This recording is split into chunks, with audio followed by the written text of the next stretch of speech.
What's up, everybody? We're back for CHGO Tavern Style. I'm Greg Braggs from CHGO Bears. Jay Zawaski from CHGO Blackhawks. That's right, and this is presented by Salerno's. Make sure you're hitting up Salerno's for your pizza and mention CHGO, and you can get half off. So it's a great deal. Yeah, it is a great deal. I do it right now. Yeah, I've been doing it weekly. Honestly, I just don't tell them I'm actually from CHGO. Now, story we're going to talk about today here is on Tavern Style. We're going to talk about Chicago sports stories that bum us out. Yeah, and we're going to purge this from our system. So I'll start with you, Jay.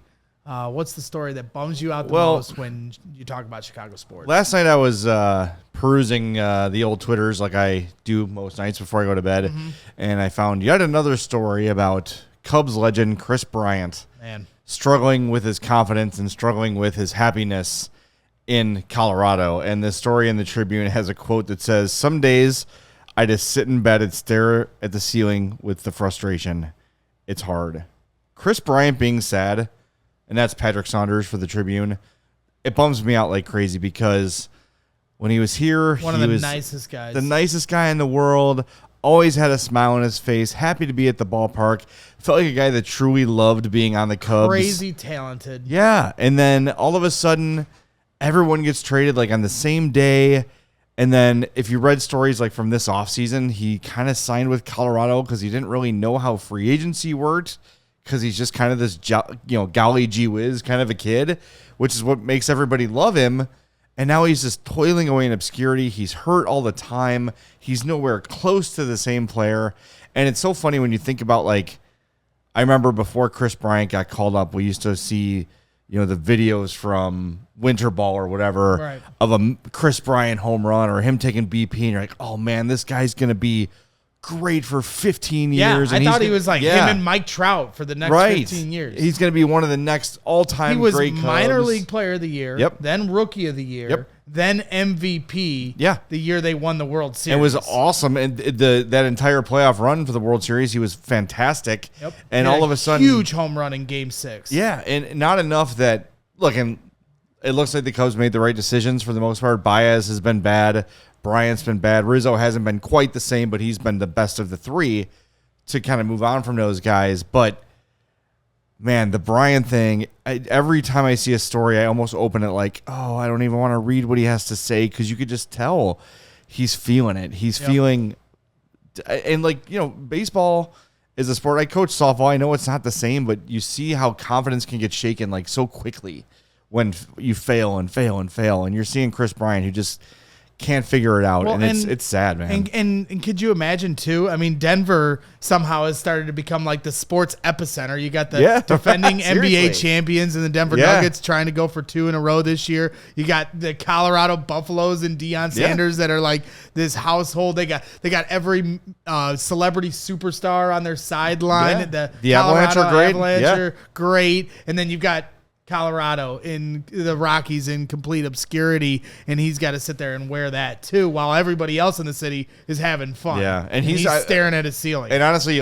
he's part of it. He's part of the reason that they're not doing well. Like, they signed him to a lot of money to come and make a difference, and because of health and other reasons, he hasn't been able to. But I don't know what it is about him specifically that, I don't know, I think it's just his personality that makes it feel so much harder to see him suffer through that, because it's probably affecting him more than your average ball player. It's like, I'm struggling, I'm still getting paid, I still play Major League Baseball. Bryant seems like he really I just want to be a great baseball player. It's all it's what I was born to be, and I'm not that anymore, and it's too quick. It's his personality, and it's the potential that's been lost. Yeah. Because when he came in, like we talked about all the different accolades, and his dad, the way he groomed him to become this perfect sculpture of what a baseball player should be. And now you're like, what happened? Especially to not have any power in Colorado where, obviously, it's easier to hit a home run out there. I'm going to give you what bums me out on the other side of this, but I do want to give us a shout out one more time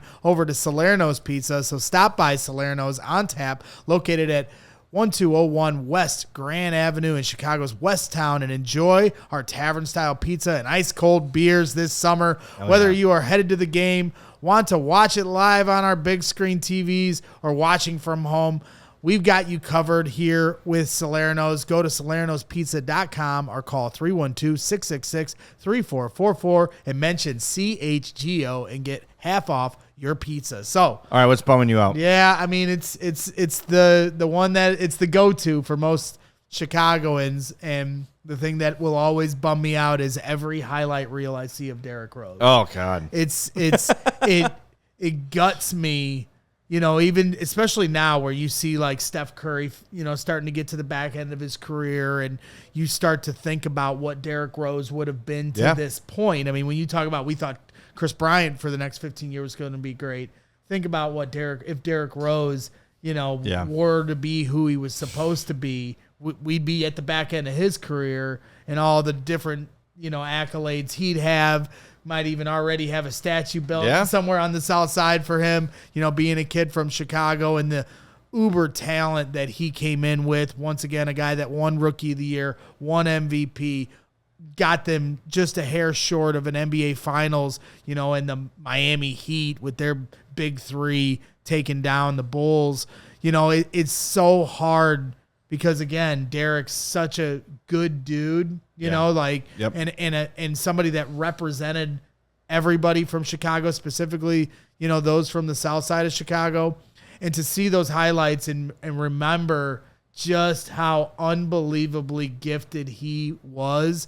And then, like I said, too, had that Chicago attitude to go along with it. It kills me every time people pump out those D-Rose highlights. I'll never forget the All-Star game where LeBron came out and he was like doing a choreographed dance, and Derrick Rose just standing behind him, arms behind his back, just like, let's just play ball, man. Let's just play ball. And the way he gets hurt is like kind of in garbage time of a game where he probably shouldn't have been out there. And I saw, actually, it's funny. I don't know if it was a TikTok or whatever this week, and it was like, if you ever want to see your man get depressed, just ask him about Derrick Rose. And it's this guy sitting on the couch, just staring at TV, and the wife goes, hey, what do you remember about Derrick Rose? And the guy just kind of like, you just see his heart sink. He's like, man, he was going to be great. And he listed off all the accolades. Some shit. And then he gets hurt. Like, you could just see him get sadder and sadder. He tells the story. And the parallels are there with Rose and Bryant. But I think especially the part about him being from here and the fact that the Bulls, like, they won that lottery. Like,